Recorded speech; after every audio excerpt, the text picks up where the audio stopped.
तो नमस्कार दोस्तों, स्वागत है आपका अपने चैनल मुरारी लीलड़ में। जी हाँ, घटना सुनाता हूँ मैं आपको।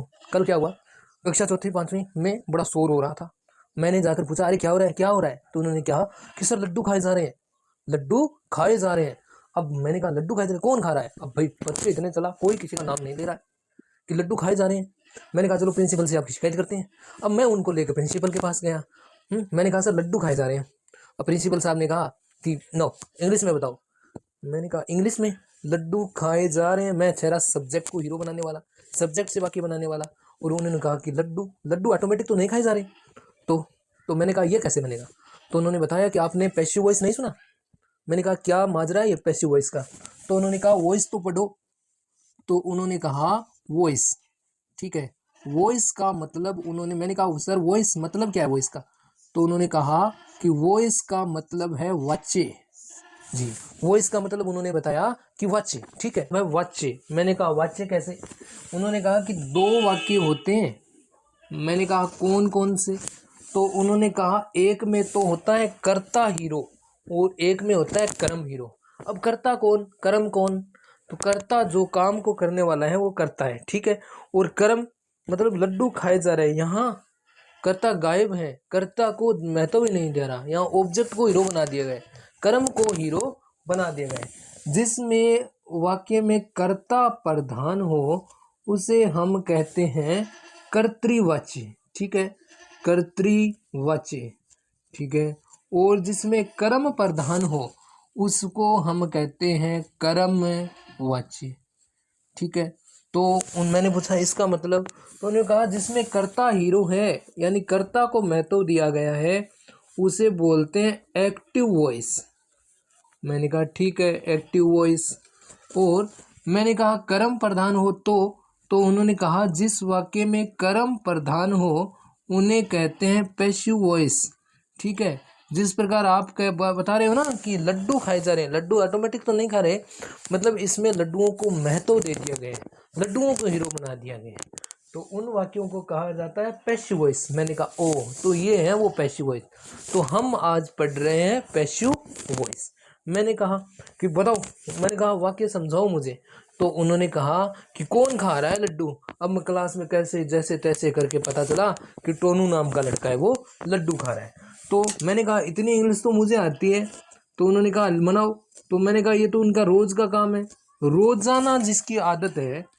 तो टोनू है वो रोजाना खाता है। सर रोजाना खाता है वो तो प्रेजेंट सिंपल है। तो टोनू इट्स ए लड्डू, मान लेते हैं कि एक लड्डू खा रहा था, ठीक है।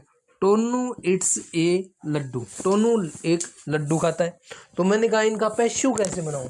तो उन्होंने कहा बस इतना याद रखो, इतना याद रखो कि एक्टिव वॉइस में तो होता है कर्ता फ्लो, ठीक है, एक्टिव वॉइस में तो कर्ता फ्लो, और पैसिव में वॉइस में होता है ऑब्जेक्ट का गलो, ऑब्जेक्ट का गलो। और ग्रामर कहती है चलो चलो, तो हम देखते हैं।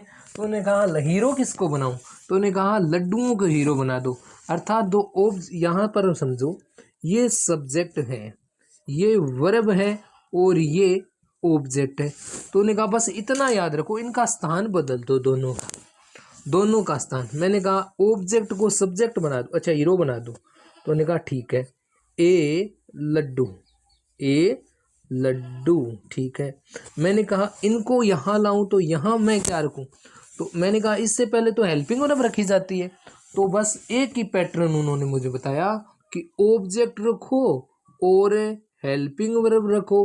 मैंने कहा मैन वर्ब भी तो रखनी है। उन्होंने कहा ये झंझट छोड़ दो, मैन वर्ब की जगह हमेशा आप वर्ब की थर्ड फॉर्म रख दो और अंत में बाई लगाकर सब्जेक्ट को लिख दो। उन्होंने ये बताया। मैंने कहा ठीक है, वो तो पैटर्न ये है ना कि जहाँ सब्जेक्ट था वहाँ ऑब्जेक्ट आ गया, इतना ही तो है। और वर्ब, उन्होंने कहा बहुत सरल है, चाहे पैसिव में वर्ब थर्ड फॉर्म लगानी है आपको। मैंने कहा ठीक है बनाते हैं। तो मैंने कहा कि इसमें कैसे निकालूं मैं हेल्पिंग वर्ब, टेनिस भी तो नहीं आ रही। तो उन्होंने कहा अगर आपको वर्ब की फर्स्ट फॉर्म दिखाई दे या एस या ईएस दिखाई दे, वर्ब की फर्स्ट फॉर्म दिखाई दे या एस या ईएस दिखाई दे, तो उसमें आपको जो वर्ब निकालनी है ना वो इज, आर और एम निकालनी है। मैंने कहा ठीक है, ये वर्ब लगानी है आपको, यानी वर्ब की फर्स्ट फॉर्म के ये दिखाई दे तो आपको इजारम लगानी है। मैंने कहा जिस वाक्य में इजारम पहले से हो तो उन्होंने कहा जिसमें पहले से ही हो ना, इज, आर, एम, यानी ये पहले से दियो तो उन्होंने कहा तो आप बींग लगा दो। मैंने कहा ठीक है, याद रखूंगा। यानी वर्ब की फॉर्म दियो और सहायक क्रिया नहीं दियो हेल्पिंग वर्ब, तो उसमें मुझे सहायक क्रिया इजारम निकालनी है, ठीक है। और यदि इजारम पहले से दियो तो हमें बींग निकालनी है। मैंने कहा जरूरी थोड़ी है, यदि वी टू वर्ब की सेकंड फॉर्म दी हो तो उन्होंने कहा तो आपको सहायक क्रिया निकालनी है वाज और वर, इनमें से एक, ठीक है। मैंने कहा वाज वर यदि पहले से हो तो उन्होंने कहा बींग लगा दो। मैंने कहा वो 3 एच वाले डोन रह गए ना, कौन से, हैज, हैव और हैड, यदि ये हो तो उन्होंने कहा ये हो तो मैंने कहा बींग लगा दूं, उन्होंने कहा नहीं इसमें बीन लगा दो, इसमें बीन लगा दो, बस इतनी सी बात है। तो देखते हैं, तो मैंने कहा कि एक लड्डू ऑब्जेक्ट को सर सब्जेक्ट बना दे, यानी इधर उठाया इधर लाए। यहाँ वर्ब की फर्स्ट फॉर्म के साथ एस ई एस लिखी, तो एस ई एस तो इज, आर, एम में से एक ही लड्डू है तो मैं लाऊंगा यहाँ इज, ठीक है। बाद में उन्होंने कहा वर्ब की थर्ड फॉर्म बस बिना देखे इट की इन्होंने रख दी यहाँ थर्ड फॉर्म इटन, और इसको अंत में टेकना है तो बाई टोनू, यानी लड्डू है वो टोनू द्वारा खाया जाता है, ठीक है। तो मैंने कहा ठीक है, कुछ और बता सकते हो क्या, तो उन्होंने कहा और बोलो। तो मैंने कहा ये वाक्य है, बच्चे कह रहे हैं कि वी इट मैनी एप्पल्स, हम बहुत से सेब खाते हैं, हम बहुत से सेब खाते हैं।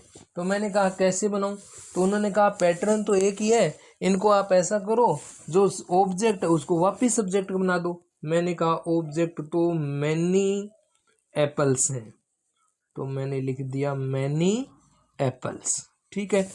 और मैंने कहा इसमें क्या पता लगाऊं, तो उन्होंने कहा क्या है, मैंने कहा वर्ब की फर्स्ट फॉर्म है, तो उन्होंने बोला कि हाँ बताया था ना आपको वर्ब की फर्स्ट फॉर्म में इज, आर, एम लेना है, तो इज या आर या एम, तो मैं यहाँ देखो भाई ऑब्जेक्ट हीरो है, ऑब्जेक्ट का है मेरे अनुसार लगाओ, तो यहाँ ऑब्जेक्ट देखा बहुवचन था तो मैंने लगाया आर, और इट की वापिस थर्ड फॉर्म इटन, ठीक है, बाई लगाया और सब्जेक्ट रखा, सब्जेक्ट था वी, तो वी की ऑब्जेक्टिव फॉर्म लगाएंगे, यदि वी की ऑब्जेक्टिव फॉर्म होती है अस, ठीक है, हमारे द्वारा, तो बहुत से सेव हैं वो हमारे द्वारा खाए जा रहे हैं, या खाए ऑफिस में कि बनाओ अब इनको, तो मैंने कहा ठीक है।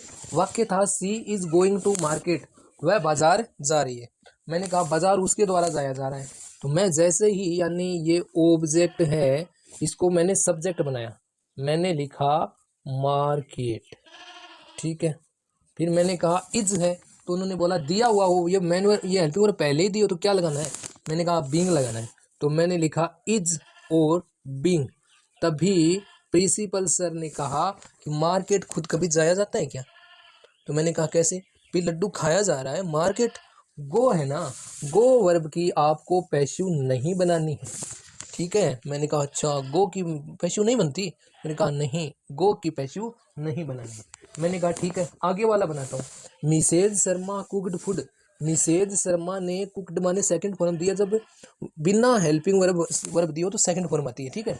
तो मिस्टर शर्मा ने पकाया कुकड फूड भोजन, मिसेज शर्मा सॉरी श्रीमती शर्मा है वो भोजन पकाती थी, आदत थी उनकी, तो मैंने कहा ठीक है बनाता हूँ, मैं लाया पहले फूड को, ठीक है, फूड को, मैंने कहा सेकंड फॉर्म हो तो क्या रखूं, तो उन्होंने बताया सेकंड फॉर्म हो तो आप वाज या वर रखो, तो मैंने कहा फूड के लिए मैंने रखा वॉज, ठीक है। थर्ड फॉर्म तो कुक की थर्ड फॉर्म वही होती है कुकड, और बाई मिसेज शर्मा, ठीक है, मिसेज भोजन है वो मिसेज शर्मा द्वारा पकाया जाता था। मैंने भोजन को हीरो बना दिया और भोजन खुश से कि भाई इतना स्वादिष्ट हूँ, चलो हीरो तो बनाया। He has painted the door, उसने वह डोर यानी दरवाजे को रंग कर चुका है, पेंट कर चुका है। मैंने कहा ठीक है बनाते हैं। तो मैंने लिखा यानी ऑब्जेक्ट को मैंने बनाया सब्जेक्ट द डोर। पहले से ही हैज़ राम जी यहाँ थे तो मैंने लिखा हैज़। तो उन्होंने कहा कि हैज़, जब पहले से हैज़ हैव हैड दिया हो तो इसमें बीन लगाया जाता है, तो मैंने लगाया हैज़ बीन। ये वर्ब की थर्ड फॉर्म ही होती है। ये तीन दोन है ना, इसके बाद में वर्ब की थर्ड फॉर्म ही आती है, हैज़ हैव हैड है ना। ये तिकड़ी है जो हमेशा तिकड़ी ही लाती है, यानी थर्ड फॉर्म में लाती है। तो मैंने थर्ड फॉर्म को दोबारा रखा यहाँ पेंटेड, ठीक है, पेंटेड बाई ही की जो ऑब्जेक्टिव फॉर्म मैंने रखी वो थी हिम, यानी उसके द्वारा दरवाजा वो पेंट किया जा चुका है, यानी दरवाजा पेंट किया जा चुका है, लेकिन स्मेल अभी भी आ रही है। मैंने कहा हो गया, तो उन्होंने कहा बस चंद वाक्य और बनाओ, ठीक है। उन्होंने ये तीन वाक्य और लिख दिए, कहा भाई बनाओ। Your father was writing letter, आपके पिताजी हैं वो पत्र लिख रहे थे। तो मैंने कहा ठीक है बनाते हैं। तो दोबारा दो ही चीज़ देखनी है आपको, सब्जेक्ट और ऑब्जेक्ट, इनको यहाँ लाओ। तो मैंने कहा ठीक है, क्रॉस कोडिंग कराते हैं। तो ए लेटर पहले आ गया। मैंने कहा 2 नंबर पर वाज दिया था, मैंने लिखा वाज। तो उन्होंने कहा जब डेवलपिंग वर्ब पहले से दी हो तो मैंने कहा वाज वर्ब के साथ बीइंग लगाते हैं, तो मैंने लगाया बीइंग। और रिटर्न की मैंने लगाई थर्ड फॉर्म जो कि थी रिटर्न, यानी राइट की third form written by your father. इस प्रकार मैंने लिखा। पिताजी है वो पत्थर लेटर है वो पिताजी द्वारा लिखा जा रहा था। तभी क्या हुआ, लेट गुल लाइट वो बीच में रह गया। Police had caught the thief, police है वो चोर को पकड़ चुकी थी। तो इसमें क्या लगाएंगे, द थीफ, चोर। जब हैड दिया हो तो हम लगाते हैं हैड, और हैड और हैज दिया हो तो बीन लगाते हैं, बीन कॉट, चोर पकड़ा गया। यहाँ तक ठीक है। अब यदि हम पुलिस नहीं पकड़ा है, विशेष है, तो हम लिखते हैं बाई पुलिस, यानी अगर कोई अनइम्पोर्टेंट सब्जेक्ट हो तो हम नहीं लिखते हैं। हम इतना भी लिख सकते हैं कि चोर पकड़ा गया, पुलिस यहाँ गायब है, लेकिन चोर पुलिस नहीं पकड़ा है तो by police. Rohit will play cricket tomorrow, Rohit है वो कल क्रिकेट खेलेगा। तो ऑब्जेक्ट फिर यहाँ क्या है, टुमारो, सॉरी क्रिकेट, तो मैं लिखूंगा क्रिकेट, ठीक है। हेल्पिंग वर्ब दी थी विल, मैंने लगाया विल। तो ये तो मॉडल होते हैं, will, shall, can, could, should, could. जब ये हो तो हेल्पिंग वर्ब क्या लगाएं, तो उन्होंने बताया कि हेल्पिंग वर्ब बी लगा दो। इनके बीच में कहो कि बी माने होना, यानी मॉडल है कि विल बी लगा दो। मैंने कहा ठीक है। प्ले का क्या करना है कि भाई आपको बताया कि ओनली फॉर वर्ब की थर्ड फॉर्म प्लेड टुमारो, यानी मैच क्रिकेट वो खेला जाएगा बाय रोहित। तो इस प्रकार उन्होंने पैसिव बताया। जिस प्रकार जिसमें हीरो है वो सब्जेक्ट हो तो एक्टिव है, और यदि ग्लो है वहाँ ऑब्जेक्ट को दिया जाए तो वहाँ पैसिव है, ठीक है। तो उन्होंने कहा एक्टिव में तो होता है सब्जेक्ट का फ्लो, और पैसिव में होता है क्रम ऑब्जेक्ट का ग्लो, और ग्रामर कहती है चलो चलो। तो उन्होंने कहा चलो चलो, मैंने कहा हो गया। तो उन्होंने कहा हुआ नहीं, इसमें नेगेटिव बाकी है, डबल सब्जेक्ट है वो बाकी है। तो क्या आपको ये पैसिव वॉइस का मैटर समझ में आया? तो वीडियो को लाइक कीजिएगा, सब्सक्राइब कीजिएगा। धन्यवाद।